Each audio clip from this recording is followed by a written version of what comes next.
resistência e além da resistência, né? Instrumentalizados para mim pela memória, pela remontagem da memória. O que me fez lembrar outra coisa. Na verdade, eu lembrei de outra coisa logo na apresentação de Itan, que o nome mecatrônica, eu sou de letras, então não faço a mínima ideia da relação da mecatrônica com a cibernética. Eu suponho que tenha em algum lugar. Mas o nome mecatrônica me fez pensar na cibernética. E aí eu lembrei de um texto do professor Muleka Kalenga, que na verdade é africano do Congo, né? Mas que tem alguns estudos sobre cibernética ligada à cultura africana, mas que a gente pode pensar e aplicar, né, a variadas culturas, principalmente as culturas que sofreram tentativas de apagamento. E ao professor fazer isso, né, ele vai mostrando como as culturas ancestrais, as culturas originárias, elas foram as verdadeiras inventoras do computador. Porque o princípio, né, do computador, informações que podem ser programadas, remontadas para diversas finalidades, se aplica a vários tipos de ritos e vários tipos de jogos que temos em nossas culturas, né? E vários tipos de textos, de brincadeiras, inclusive, que reconstroem essa memória.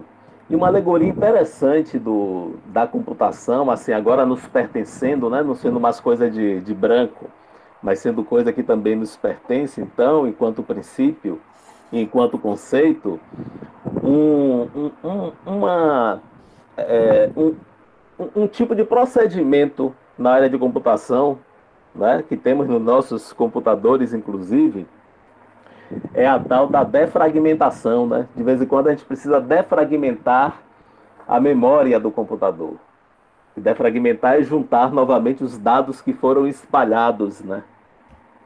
Eu acredito que com os nossos movimentos de resistência e circularidade, estamos o tempo todo fazendo isso, defragmentando, remontando as nossas memórias, os nossos pedaços, como o cacique professor Juvenal nos falou aí, né?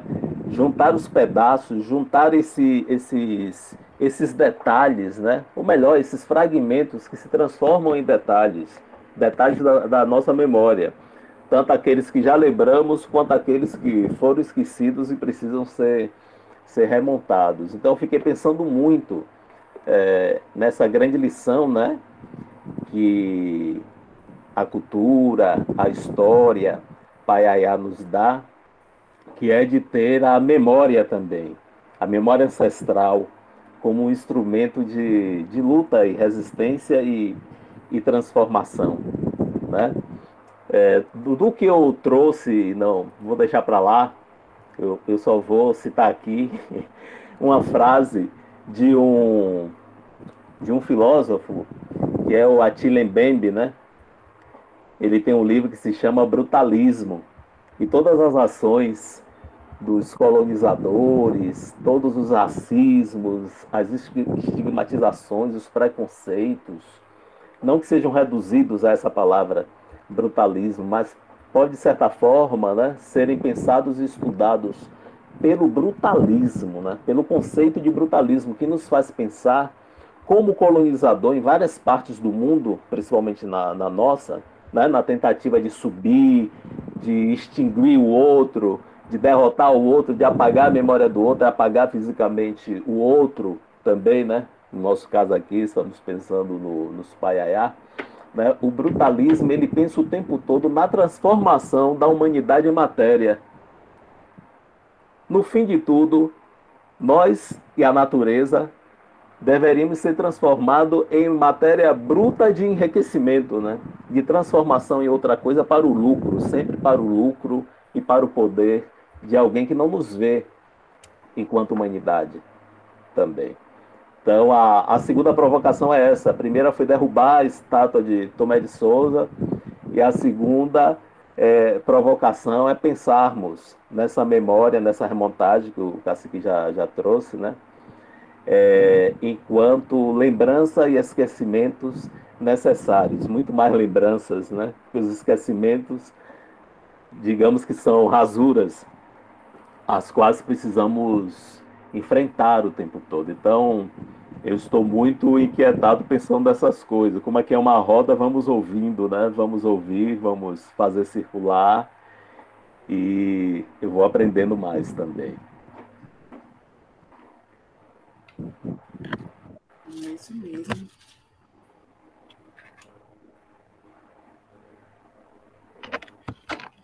É isso mesmo. Excelentes, excelentes provocações, né? Excelentes provocações. Eu queria falar um pouquinho, só um minutinho. Eu tenho aqui nas minhas mãos um livro chamado As Excelências do Governador, né? Que é o diário do Dr. Afonso Furtado, de Juan López Sierra, Bahia, 1676. Aqui nas suas memórias, ele escreve algumas coisas assim que o pai falou aí, só para confirmar, né? Desta sorte, chegaram a uma aldeia chamada pelos bárbaros de Utinga.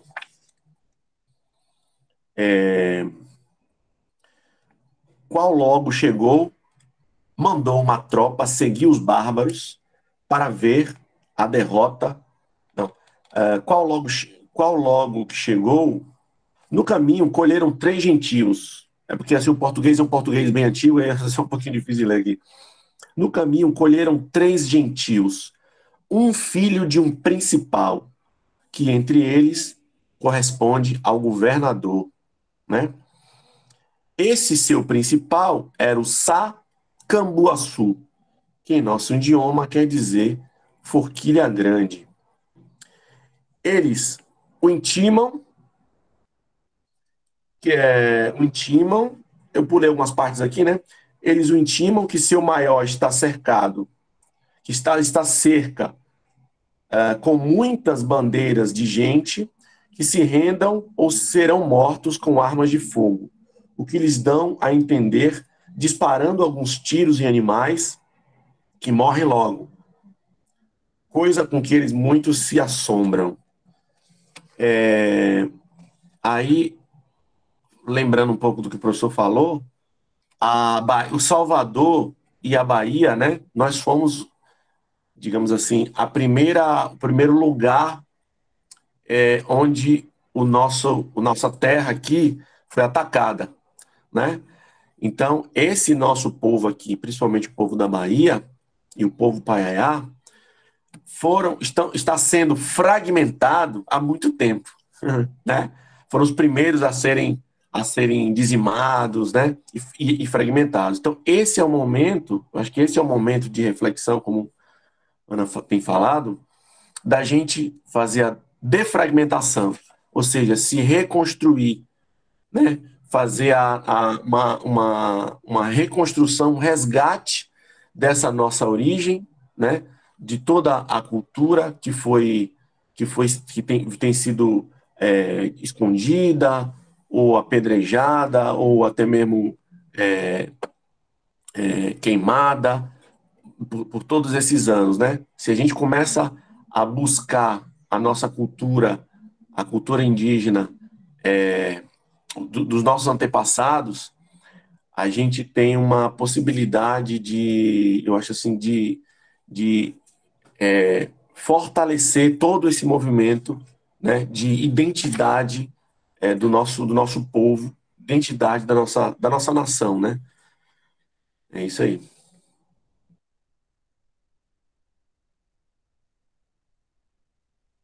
Posso só voltar e dar mais 2 palavrinhas só aí, Ana, por favor? Pode ser? Pode sim, pode falar. Olha, eu acho que a fala do professor Silvio aí foi muito importante. Eu até, aliás, eu fiz parecido com ele, né? Eu tinha preparado um texto, aquela coisa toda, né? E redigi, botei, e realmente depois a gente diz assim, olha, sabe de uma coisa? Vamos vamos pensar livre, entendeu? E acabei esquecendo um pouco o texto, né? E trazendo realmente essa inquietação que está dentro da gente, todo momento, todo instante e tal, né? Apesar que é importante os textos, né? Mas eu acho essa questão do embrutecimento realmente uma coisa muito... É difícil se discutir essa questão, mas está aí agora, ela está muito em voga, né? Ela está muito em voga, né? Se falava no século passado, nas guerras, né, que houve, 2 guerras mundiais num século só, agora esse século começa uma guerra aí levando quase para a destruição total do planeta, etc, etc.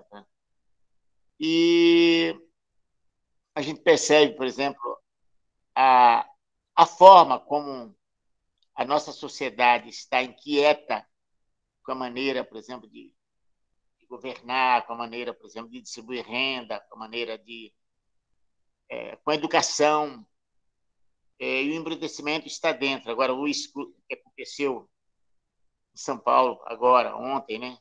E aconteceu ao mesmo tempo nos Estados Unidos, e acontecendo mais de forma... O embrutecimento dentro da própria escola, dentro da própria casa, dentro do lar. E a gente percebe que isso foi fruto, sem dúvida nenhuma, isso foi fruto dos valores que se foi dando para o herói, certo? Para aquele que mais matava, para aquele que mais conquistava. Nós demos valores para esse bruto. Não foi para as pessoas que sorria, que acolheram, né? Não foi. Existe professor, existe uma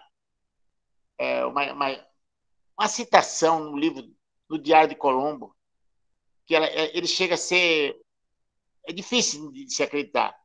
Um sujeito, por exemplo, que obrigava os indígenas a trazer ouro.